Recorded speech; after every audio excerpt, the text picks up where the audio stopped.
thought that I will look at what I have written about, and it's something that's going to be published in the USI's commemorative journal of 31st December. Tweaked it a little for this talk, and to look at from where did the Indian Navy start as the Indian Navy after 1947, and where have we reached today, and what has been the path that we intended to take, and what have we traveled. And if you notice, I've used the word walked since independence. And this is a lot of people ask me, and Nad asked me this afternoon, why walked and not sailed or flown. The fact of the matter, and this is reality, is that if you want to have a strategic outlook, which is going to be published, or you want to voice your opinion or have a maritime outlook, you have to walk the corridors of power, speak to the right people, convince them, and therefore then only can you come out with a cogent maritime outlook, which is often expressed in defense white papers by various countries. And in our context, in the Indian context, it has come out as as strategy documents. And this is what I intend to cover today, taking bits and pieces from the history books, 6 of them which are available, which I will show you shortly, and also the maritime doctrine and the strategy documents that we have worked upon over the years. When I say we, it is all people in white, including those who have looked at the maritime domain since 1947. And we owe a lot to these elderly brethren, without whom we would not be where we are today. India as a maritime nation, though it's taken time, and the Indian Navy, as pointed out by the introduction, the first responder in the maritime domain. So let's start off. So what I intend to do in today's walk is, this is a virtual walk. I wish I could join you for the walk which you're going to have next week, but I will be there in spirit. So for today's walk, let's have a look at a little bit of strategic thought. What exactly is strategic thought? India is often accused of not having a strategic culture, or even being able to look after its own history. Then we'll have a look at some of the birth pangs that took place prior 1947, towards the end of the Second World War, and then the early years when the Navy was trying to stand up and walk on its own, transition from the Royal Indian Navy to what we call today the Indian Navy.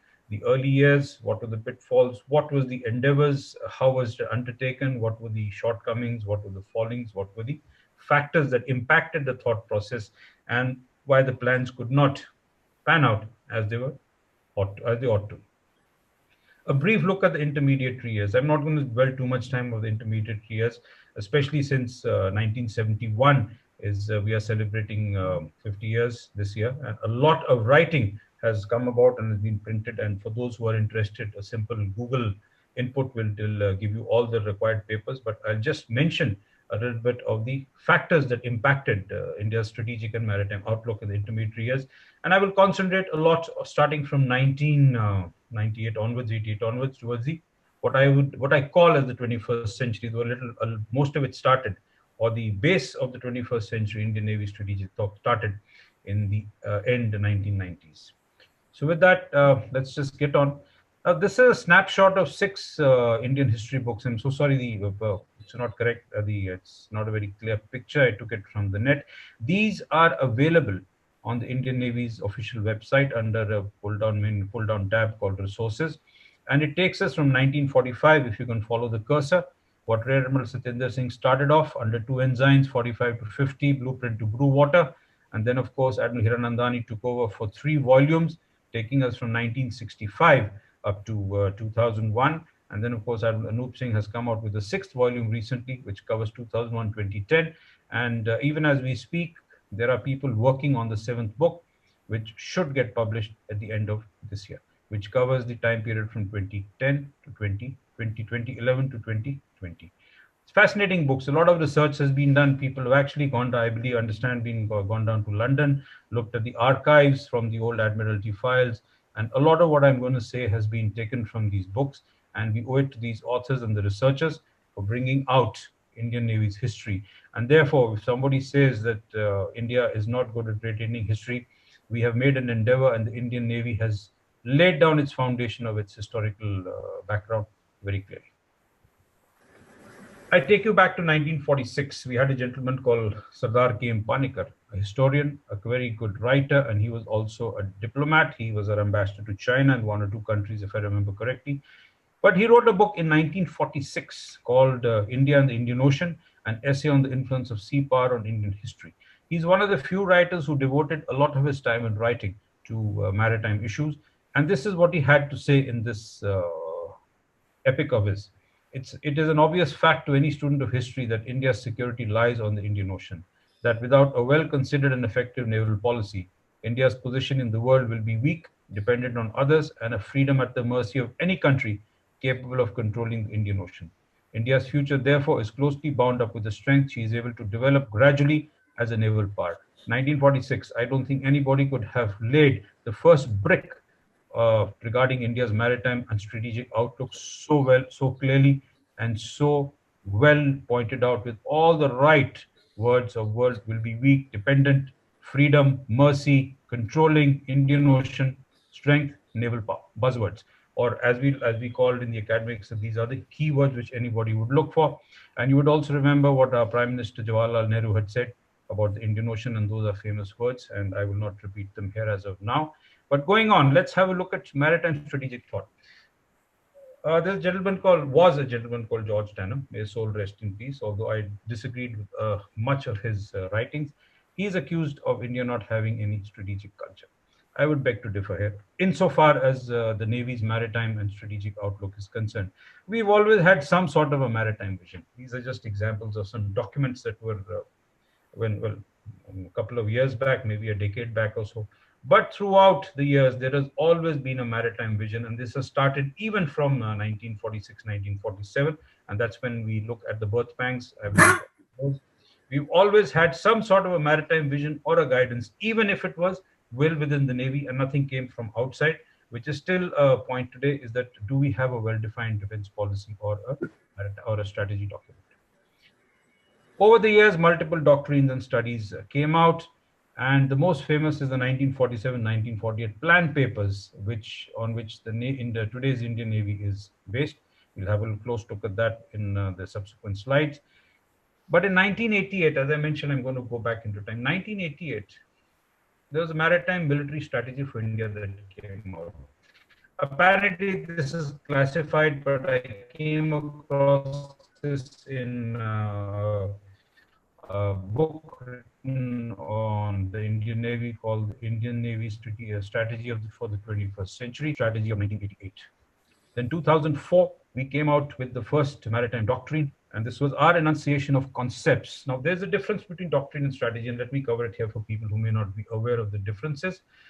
Uh, a doctrine is essentially theory. It covers concepts, it covers ideas, it tells you what a term means, it tells you what that term will imply, what is required for that term. To ensure that that concept or term works out on ground is what a strategy does and plans do. So that is the essential difference. The Russians interestedly do it in another way. What we call strategy, they call doctrine. So when you look at, if for those who are interested, when you look up, say, Russia's maritime strategy, you will come across it as doctrine. Then in 2005, 2006, there was a thought process in the Navy that we need to have some sort of people and officers looking at strategic thinking. So therefore, we came up with a gentleman called the Flag Officer Doctrines and Concepts. It's a Rear Admiral rank, and he's based out of Mumbai. Under him, there were two offices put, not directly. Directly was only MDCC, Maritime Doctrines and Concept Center. This is where I did the Doctrine Development Plan and Strategic Maritime Assessment. I was at MDCC before I came to NMF. And of course, Directorate of Strategy, Concepts and Transformation, which is based in Delhi. I've been lucky to serve in both of these organizations, and it's in this organization that looked at the revision of the maritime strategy document. So this is how the Navy progressed and said that we need to have people who look at it directly and write on issues which impact on our maritime outlook, which will influence maritime outlook, which will influence policy, which enable policy to be written and enable strategies to be worked out. Then, of course, we have some documents called Strategic Guidance for Transformation. As the years go by, there is a need to transform, there's a need to modify, there's a need to relook the environment around you, to assess what is required of you, what changes need to be brought in. That is transformation. It is not only modernization of equipment, but it's also transformation of the whole establishment, which includes the whole HR business of any organization. So a lot of effort was put into this. So this is just an example of another way of how maritime vision has worked out as far as the Navy is concerned.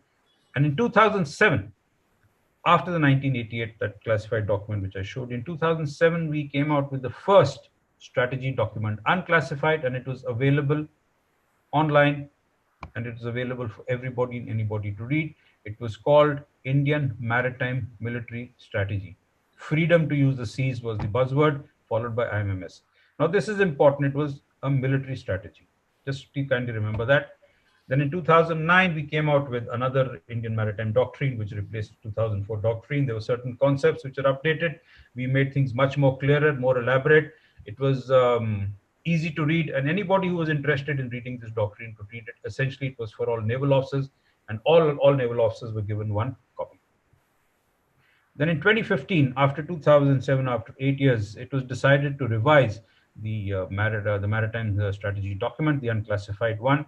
And in 2015, we came out with the document called Ensuring Secure Seas. So from freedom to use the seas, we changed to ensuring secure seas. So this is again a maritime outlook change. Freedom to use the seas, ensuring secure seas, which meant that we would now look at ensuring the security of the seas. And this is an aspect that I will cover when I cover the IMSS in a little bit of detail towards the end. And then it was called the Indian Maritime Security Strategy. Military was replaced by security. The simple reason being that nobody talked of war, nobody talked of military. It was either security or it was conflict. And therefore, when you go through this book, the word war does not exist. It has been replaced by conflict. Then to align the doctrine along with the Indian maritime security strategy, because we had changed the primary and the secondary areas of interest, we expanded it from 2007 in the 2015 document. We expanded it to include up to the western coast of Africa and the Mediterranean, and of course the Red Sea and a lot of other places. The secondary areas got increased. So to align the doctrine, the specific parts of the doctrine, we revised the Indian maritime doctrine, and it's available online, and it's called the online version of the Indian Maritime Doctrine. It's available, and for those who are interested, you can go through it. There was also another book brought out, which is called the Strategic Guidance for Transformation of 2015. So you see that since 2000, 2004, we have regularly been looking at it. We may not be developing or publishing white papers like other nations do, or strategy documents which have the backing of the authority of the government, but this is the Indian Naval Maritime Strategic Thought Process and the outlook which has been placed in the open domain for the world to see, and the public at large, especially Indian citizens, to see and to understand that India is actually a maritime nation. So essentially, these are the guiding factors or the guiding books which look at how India has, or showcases how India has been able to put out its thought process and its maritime outlook and its strategic thought in the form of strategic communication to the world at large. Let's have a look at some birth pangs. Now, this is a photograph of, it's a painting of the Japanese attack on two Royal Naval warships, the Prince of Wales and the Repulse, in December 1941 of Malaysia. And it's important because after this, one was it sounded the death knell of battleships and against aircraft, that aircraft could actually take on battleships and sink them. And it was a big blow for the British, especially because Singapore was also under threat, and therefore, of course, it fell. But this actually proved, or it was a turning point in the war, especially in the favor of the Japanese at that point in time, that they could take on the might of the Royal Navy and the British armed forces. And that is an important factor as to which constituted towards the change in thinking as far as birth pangs for maritime thought are concerned. So 1940s, you're in the middle of World War II. It's not going too good for the Allies. The Germans are marching all over Europe. They've taken over Poland. They're expanding left, right, and center. They've signed a pact with Russia. Japanese have hit Pearl Harbor, and they're going to come out, and they are moving outwards, especially in search for resources. And they're slowly doing the island hopping strategy, taking one after the other. They took Singapore, they took Myanmar, they took all of Philippines. And so there was a reduction of British power and influence in the 1940s, and things were not going too well. Loss of Singapore, I've already described. Sinking of the Prince of Wales and Repulse. Prince of Wales was an iconic ship because it was on that ship that an understanding between Winston Churchill and the US president at that point in time was signed of Canada, of Halifax, wherein the US said that we will support England. But this is before they entered the war after Pearl Harbor. So it was an iconic ship for the Britishers, and of course, the sinking of it was something like if you lose a carrier, if I can say at that point in time. It had a significant meaning insofar as England was concerned. And then, of course, the Japanese took over the Andaman and Nicobar Islands subsequently. And of course, we all know of the famous battle at Kohima, where they were finally held off and they had to start retreating after that. And just to remind the younger people in this crowd that if you ever go to Kohima, there is a cemetery there, and it's a Commonwealth Graves Commission looks after it. It's very well preserved, and there's a saying, or I think it is still there, where one of the dying soldiers in his blood had written that when you go home, tell them of us and tell them that for their tomorrow we gave our today. So that was a turning point for England, was the Battle of Kohima, and of course for India, because it accelerated the approach to independence because of the reduction of British power and influence post World War II. So at that point in time, England took some steps that possibly paved the path of independent India's naval maritime thought, and I will just cover them. And this is what I had mentioned earlier when I said that. So a committee was formed, or a number of committees were formed, and they looked at planning requirements of the Indian Armed Forces. But it's very strange that all the reports were based on three assumptions, and this you're looking at the late 1940s. The time period is not very clear. This has been taken from one of the history books which I've shown you. And one assumption was that Japan would be defeated. Maybe it was the turning point of the war or after Kohima. I'm not sure of the exact time. But one assumption was that Japan would be defeated, that the USSR and USA would be the principal powers in the East. This is important. It never said United Kingdom or the Commonwealth or anything. But this was an assumption that these two nations would be the principal powers in the East. Maybe England and the United Kingdom was already looking at withdrawing from this area at that point in time. And China and India would maintain sufficient forces to overcome a minor power and would be able to hold out against a major power until imperial forces could arrive. Now, this, which minor power, which major power, that is not known as yet, but I can only assume, as they have assumed, that a minor power may be a nation like Japan that finally again grows up or grows into a stronger power. And the major power at that point, I can very safely say that it would be the USSR.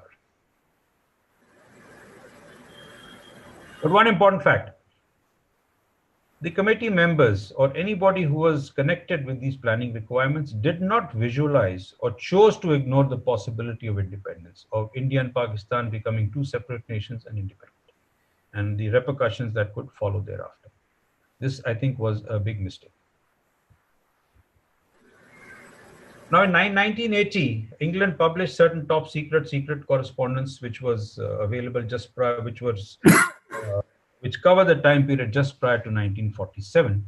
And based on all this, there's a basis for developments in the Indian Ocean and the Anglo-American mindset, which developed during the second half of the 20th century. So this correspondence indicates directly as to what would have been the approach or the thought process at that point in time, which led up to the developments in the Indian Ocean, I would say the retreat of England, especially from the east of Suez, and of course the entry of America. And it's interesting to note that the British Home Secretary was responsible also for India at that point in time. His name was Cairo. He actually called the oil wells and called them the oil wells for what we call West Asia. And he is the man, I think, when you read what is available, forced the Americans to enter into this region, which they did not want to. So that is also an interesting part. And if you can lay your hands and read them, and I would suggest you first go through the history books of the Indian Navy. A lot of that is covered in that. So this correspondence indicates that there was a paving of the way for Anglo-American strategic anxiety, for the simple reason that perhaps because it resulted in India being seen as a Soviet ally. And let's remember the Cold War days and the method and the manner in which we were able to interact with the Western world and in the manner in which the Western world looked at us. You just have to see the relationships between the US presidents of those point in time, starting from after World War II, even up to Nixon, 1947, and of course our prime ministers at that point in time, especially Indira Gandhi. You could see the animosity whenever and the body language when they spoke to each other. So all this correspondence indicates that whatever has happened has stemmed from the thought process at that point in time. And this has a direct impact on India's maritime outlook and strategic thought. Certain apprehensions which came up from those thought process of 1947, which are clearly indicated by the correspondences. There was, of course, the first apprehension was a threat of a Soviet invasion post departure of whether it was India or whether it was South Asia or Southeast Asia. But I would assume and I would think at this point in time that what they meant was India. What were the implications for imperial defense if India opted out of the Commonwealth? It would have an impact on the Commonwealth defense system. And if you do remember, we used to have the jet exercises till at least the 1950s, and Colombo was an important port from where most of these joint exercises took place. And that was part of the Commonwealth in a case. But one of the apprehensions was what would happen if India opted out of the Commonwealth, uh, which obviously meant they were right now at that point in time had come to a understanding that, or they accepted the fact that India would become independent at some point in time, if not 1947. And if my reading of history is right, the time for year for independence was actually in was I think 1948, but it got accelerated to 1947 because the British said that we need to get out as soon as possible. I mean, it was like a tiger by the tail. They had to let go at some point in time before the tiger turned on them. And then, of course, the other apprehension was should India fall under the Russian influence, then there was the possible severance of communication with Australia and New Zealand. That was one thing. Again, it links with the Commonwealth and, of course, the thought process of England that Australia and New Zealand would have been important for the Commonwealth as well as the Americans.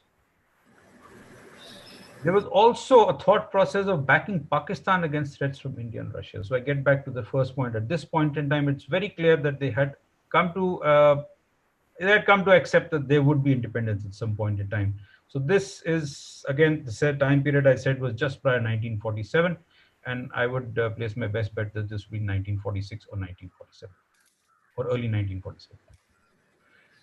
So having said that, we gained independence.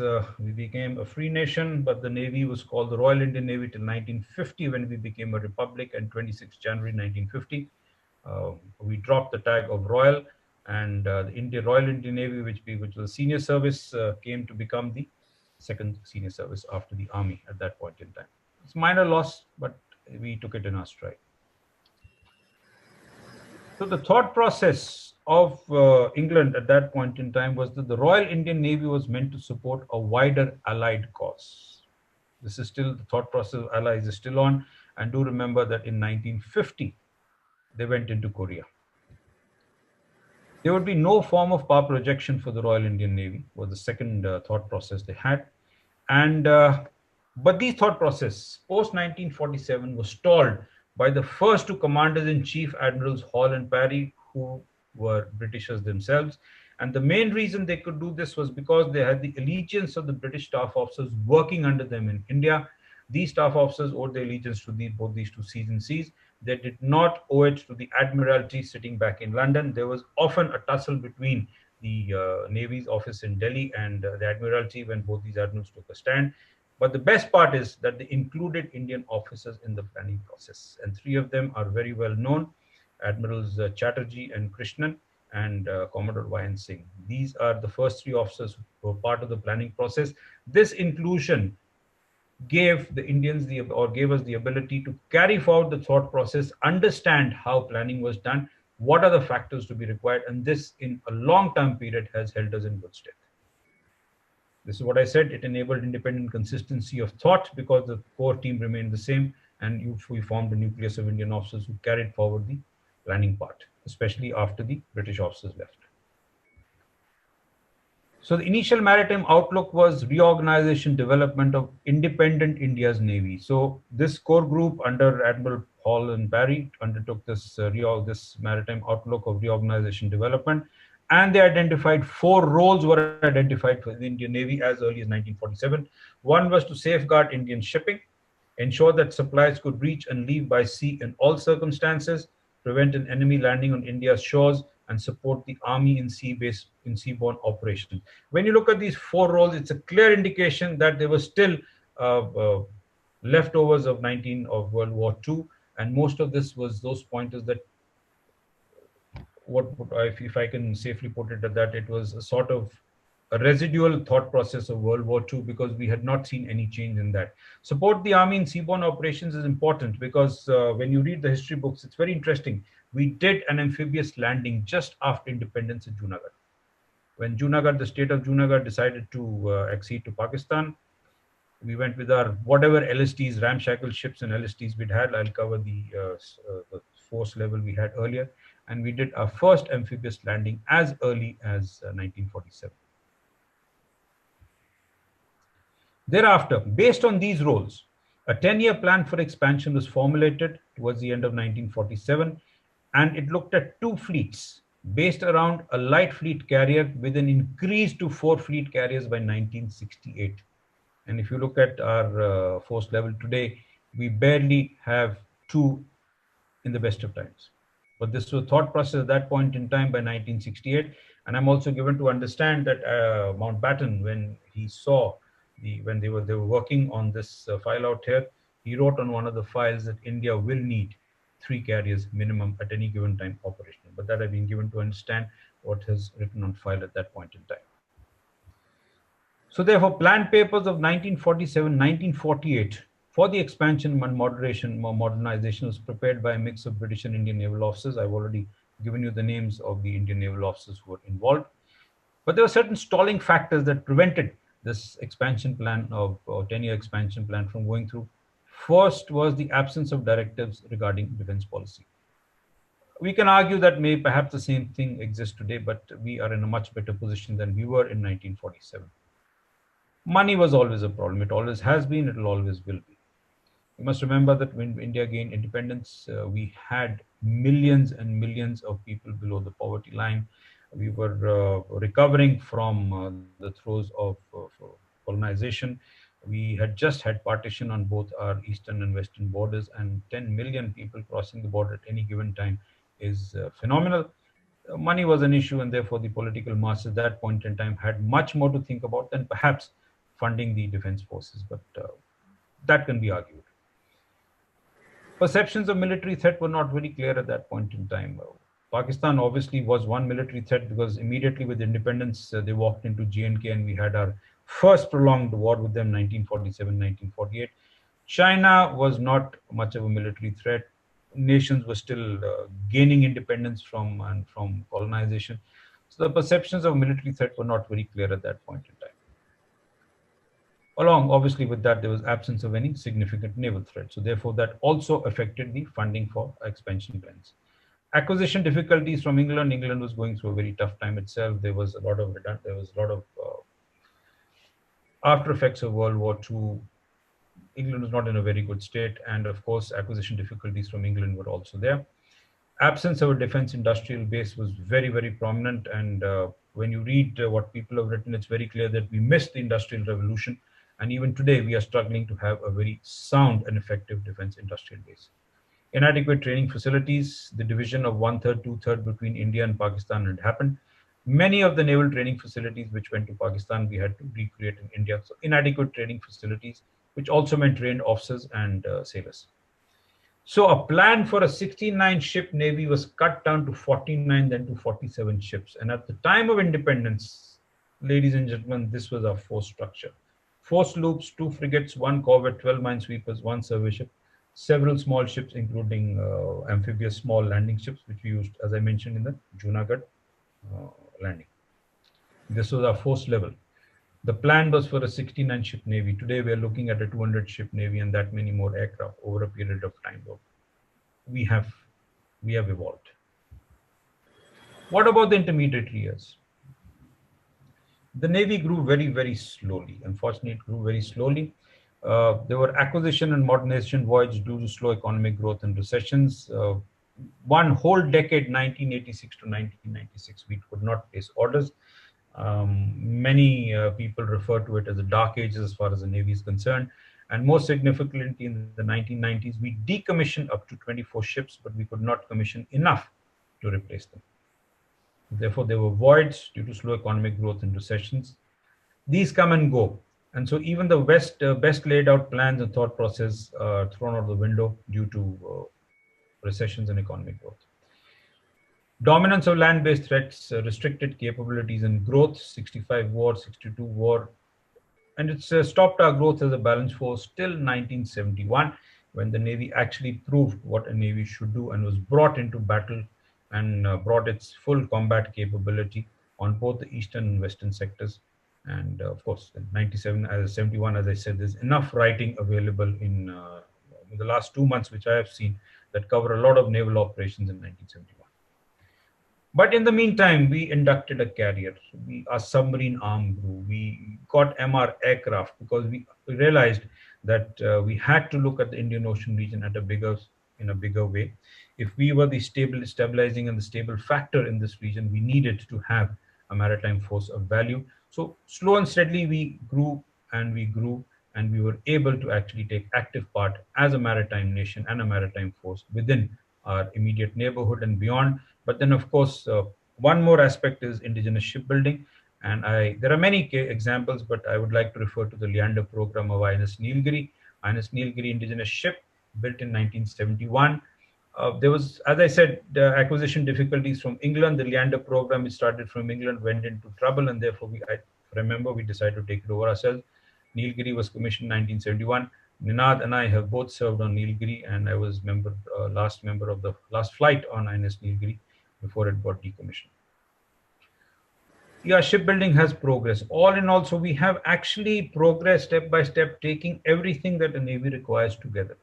Some places we went ahead, some places lagged behind, but by and large, we kept moving. Do remember the Cold War. It's something that we forget now because after Soviet Union collapsed and the Berlin Wall came down, Cold War is history. But there are still memories of the Cold War, which when you look back, you realize why we had all these recessions, why we could not get ships from the US. And I'd like to share a story here. And if there are any submariners in this, and I know there are senior officers also in this crowd, please kindly give me the right guidance in case I say something wrong. When we went looking for submarines, we looked around. Obviously, every nation looks at the best for itself. We went to the US, and the US Secretary of State at that point in time said, "But you're a British Dominion. Go to the Brits." So we went to the Britishers. They tried to sell us some submarines which was junk for them, and they wanted to earn money. It was in bad state, as I said. So finally, we went to the Russians. We got the Foxtrot class at that point in time. It was one of the best submarines available. But then, of course, it sort of, when you go back to the thought process of India being a Soviet ally, was the viewpoint of the West, it sort of cemented that fact. So the Cold War is important to understand.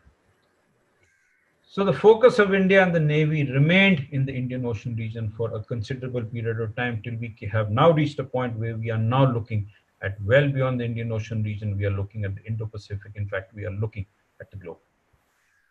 We looked at assistance to neighbors. 1988, the assistance to Maldives is one example. Involvement of Navy in Sri Lanka during Op Pavan is another. We have been given assistance to neighbors insofar as protecting their democracies and nations are concerned, as well as training them and as well as building their capabilities and capacities. We have now come to where we have started giving hardware and ships to our neighbors. And then, of course, we emerged as a stabilizing force, as I said. SARC, IORA, all of this came about during this intermediate years' time. And of course, let's not forget the Indian Ocean Naval Symposium, but that is part of the 21st Century program. So in 1998, a strategic review was carried out and four roles were envisaged for the Navy: the sea-based deterrence, economic and energy security. Important aspect. Do remember earlier it said what the first four roles which we looked at was to ensure that this freedom of supplies reach in time. So this economic energy security factor came in again. Forward presence, that let's start looking outwards, and of course naval diplomacy, or what we call defense diplomacy, and this is something that the Navy does very well. So if I were to analyze the strategic review and what has been the change in the maritime thought process, maritime outlook. So the roles encompass those initially conceived in 1949. I've just given you some examples.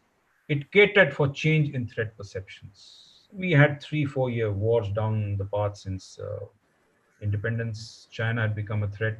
And as I always say, we have a very active western border and now a very, very lively eastern border. So therefore, change in threat perceptions took place, and there was growth of India as a regional power. We looked at blue water capability. and therefore we had started increasing our naval inventory.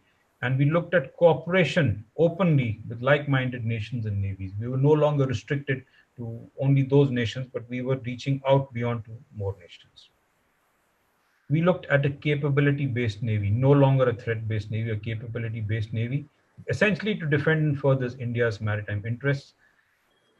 I'm always asked this question, and National Maritime Foundation tries to answer this, that India's maritime interests are India's maritime interests, nobody else's, and therefore do not connect it with any nation. If you know your maritime interests, very good.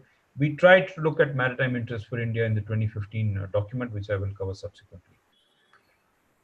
The capability-based navy was to raise the threshold of intervention or coercion if required, because we were a stabilizing factor in the Indian Ocean region, deter any military maritime challenges that may arise, surveillance over large areas.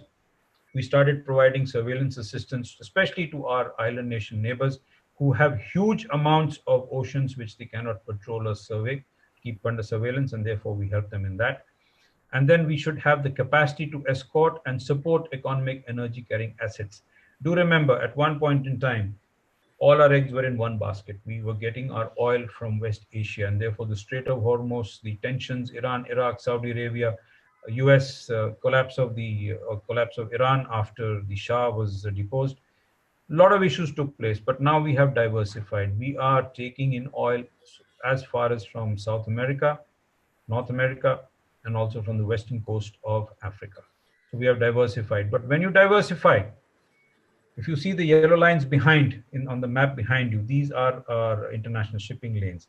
When you diversify, you need to have the ability and the capacity and the capability to ensure that you can escort and you can ensure that the safe arrival of these ships that carry our energy and other economic goods. And then, of course, we needed to have a presence in our areas of interest and support national diplomatic initiatives in the region. Very important. When you say national diplomatic initiatives in the region, it was IORA, Indian Ocean Naval Symposium, which was the brainchild of the Indian Navy, brought about in 2008. Today, we have a lot of members in IONS.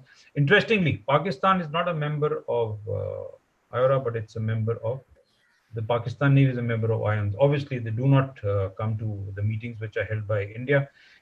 Every 2 years, a different navy takes over. France is going to be the chairman of IONS next, and France has also shifted from being a dialogue partner of IORA, Indian Ocean Rim Association, to a full member. And France has also declared itself as an Indo-Pacific nation. So we can see the manner in which our national diplomatic initiatives and our engagements have changed. You look at the amount of understandings, memorandums, or agreements we've signed with various nations, whether it be the US, Singapore, Australia, Japan. We have understandings with many nations as to how are we going to ensure three aspects, which I shall cover when I look at the third constant strategy in IMSS 2015. So let's have a look at the Indian Maritime Military Strategy 2007 and the Indian Military Doctrine when it came out together, essentially IMMS 2007. There was a lot of discussion in among analysts abroad that there was a mismatch between the ambitions and the capabilities that were espoused by the doctrine and the security strategy document of 2007. But the IMSS 2007 at that point in time pointed to the road to be taken, and the statement is there from the book directly. Our primary national interest, therefore, is to ensure a secure and stable environment which will enable continued economic development and social upliftment of our masses in the committee, and this in turn will allow India to take its rightful place in the Committee of Nations and attain its manifest destiny. I think this is a very clear-cut statement which was made as to what are we looking at. Secure and stable environment, continued economic development, social upliftment of our masses. This all is part of our national interest, which in turn the maritime interests will serve. My opinion is that this document was viewed as the first insight how India and the ION could use maritime power to support its national interests. I think we enunciated it very, very clearly. The focus was on areas of primary interest, which was specifically within the Indian Ocean region. And the focus on areas of secondary interest was made very clear that it would happen if there was direct connection with areas of primary interest or if there was any impact on deployment of maritime forces, especially in the future. There were three constant strategies in this document: peace, conflict, and force buildup. it's a well-written dialogue, and I think the effort was very nicely put forward, and it put forward what was India's and the Indian Navy's maritime outlook insofar as the naval domain was concerned. When we looked at the IMS 2015, we looked at certain focus areas. First was safety and security of seaborne trade and energy routes, especially in the IOR. So the thread remains the same, that you are ensuring security of your economy that applies by the seas, but we were a little bit more focused. Change of words made it a little bit more clear. Maintaining freedom of navigation was the next focus area, and strengthening international legal regime at sea, particularly UNCLOS, United Nations Convention for the Laws of the Seas, which is also known as the Constitution of the Oceans. And then, of course, cooperation and coordination to counter common threats at sea. Again, cooperation with like-minded nations. So the thread has remained the same since 1947. It's only been amplified, it has been reiterated, and it has been sharpened and focused much more. Overall, India's maritime security aim is to safeguard national maritime interests at all times via maritime security objectives. So to put out to the world that this is our maritime security object, so there is a very clear indication. We also identified certain national maritime interests. First was protect India's sovereignty and territorial integrity against threats in the maritime environment, promote safety and security of Indian citizens, shipping, long list of line is the long line is there. Pursue peace, stability, and security in India's maritime zones, maritime neighborhood, and other areas of maritime interest.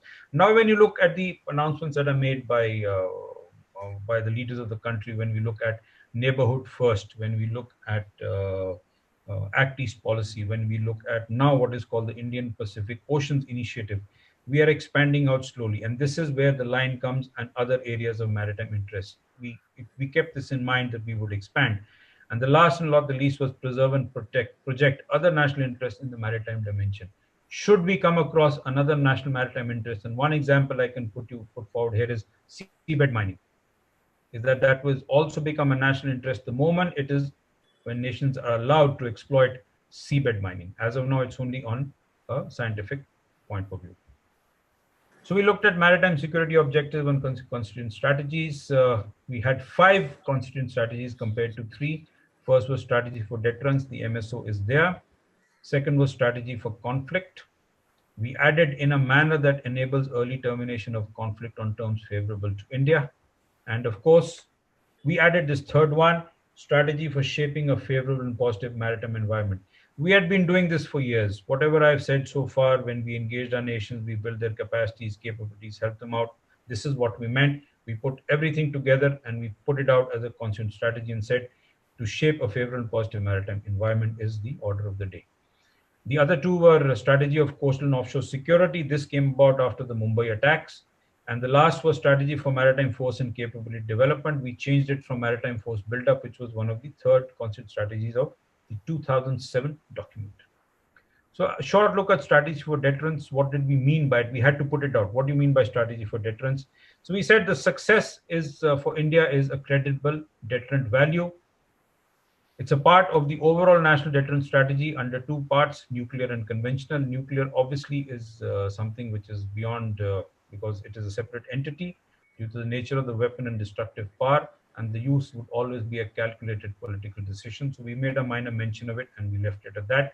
What we did say was that the SSBNs, or nuclear powered submarines capable of carrying ballistic missiles, would be the third triad and therefore would be the mainstay of the Navy's nuclear deterrence value. Our mainstay was obviously, that's what I just meant, credibility, effectiveness, and survivability.